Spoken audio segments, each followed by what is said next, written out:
जय जिनेन्द्र। आज हम भक्तांबर स्तोत्र के 35वें काव्य को अर्थ सहित पढ़ेंगे।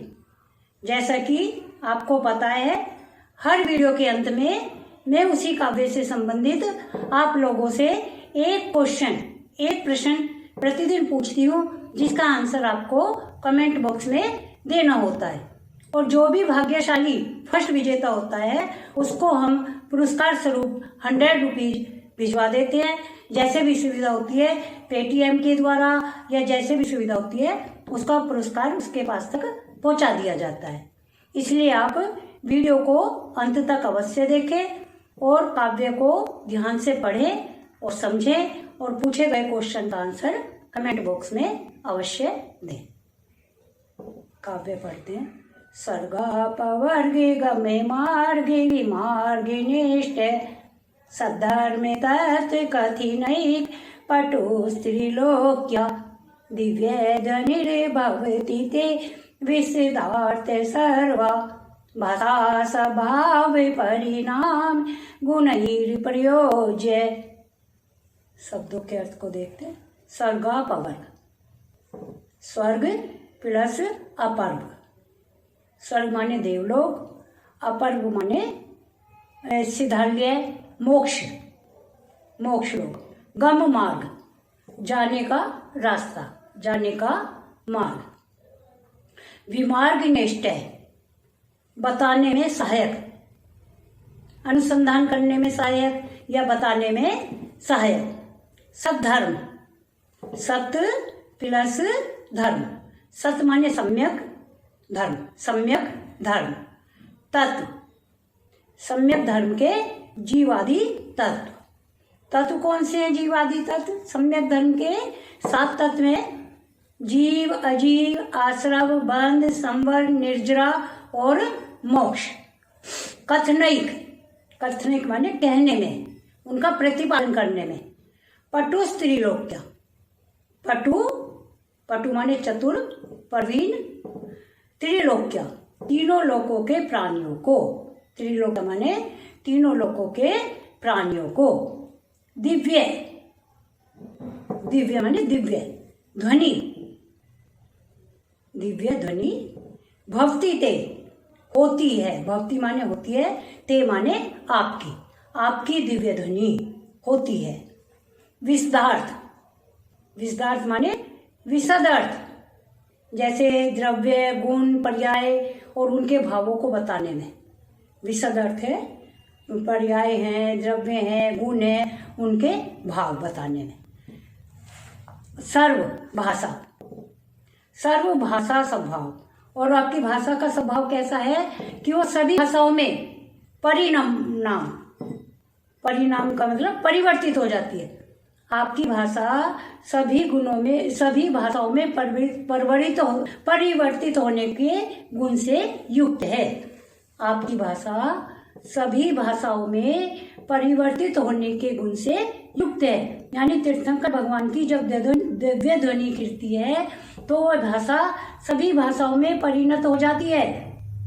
किसी भी भाषा में वो परिवर्तित हो जाती है। कितनी भाषाओं में खिलती है भगवान की दिव्य ध्वनि? 718 भाषा में, जिसमें 18 तो महाभाषाएं होती हैं और 700 सामान्य भाषाएं होती हैं। गुणैर प्रयोज्य, यानी उसमें ये गुण होता है कि वो उसी प्रयोज्य माने परिवर्तित हो जाती है। वो जिस भी भाषा में परिवर्तित हो जाती है। प्रयोज्य माने परिवर्तित होना, गुण से युक्त है। प्रयोज्य माने युक्त है। कौन सा गुण है? किसी भी भाषा में परिवर्तित होने का गुण है। इसमें मानतंगाचार्य जी ने तीर्थंकर भगवान के 8 प्रतिहारियों में से 8वें प्रतिहार्य दिव्य ध्वनि का वर्णन किया है। जब भगवान की दिव्य ध्वनि खिलती है तो वो कैसी होती है, उसका वर्णन किया है। सर्गापवर्ग, देवलोक और मोक्ष का मार्ग बताने में विमार्ग निष्ठ है। आपकी जो दिव्य ध्वनि है, तीसरी लाइन में देखिए, ते दिव्य ध्वनि, हे प्रभु, हे भगवान, आपकी दिव्य ध्वनि स्वर्ग और मोक्ष का मार्ग बताने में सहायक है। वह प्राणियों को मोक्ष और स्वर्ग के मार्ग पर ले जाने में सहायक है। सद्धर्म और जो सम्यक धर्म है उसके तत्वों को कहने में, तीनों लोकों के प्राणियों को सम्यक धर्म के तत्वों को कहने में चतुर है, प्रवीण है। यानी तीनों लोकों के प्राणियों को 7 तत्वों के बारे में बताती है। 7 तत्व कौन से हैं? जीव, अजीव, आश्रम, बंध, संवर, निर्जरा और मोक्ष। ये भगवान की दिव्य ध्वनि बताती है। दिव्य ध्वनि ते विस्तार्थ सर्व।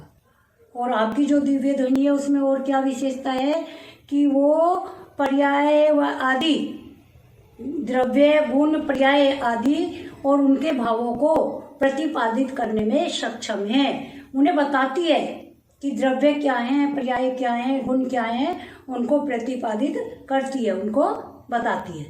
सर्वभाषा स्वभाव परिणाम गुण ही प्रयोज्य।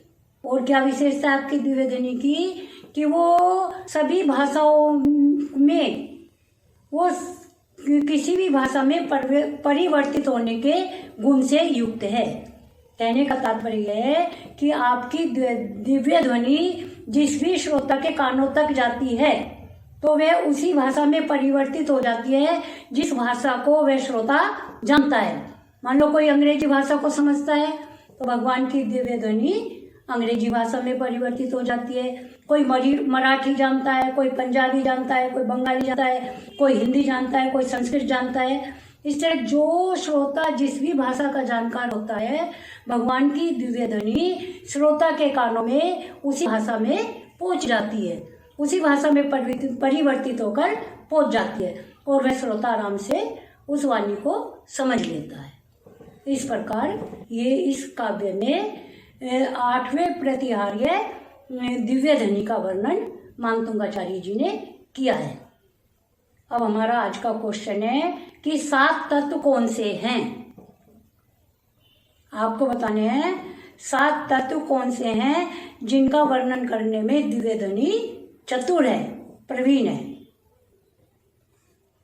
आप लोग जैन धर्म जानिए चैनल से इसी प्रकार जुड़े रहिए, इसको लाइक कीजिए और जिन्होंने अब तक सब्सक्राइब नहीं किया वो ही सब्सक्राइब कीजिए। दोबारा सब्सक्राइब किसी को भी नहीं करना होता है। शेयर कीजिए। जय जिनेंद्र, धन्यवाद।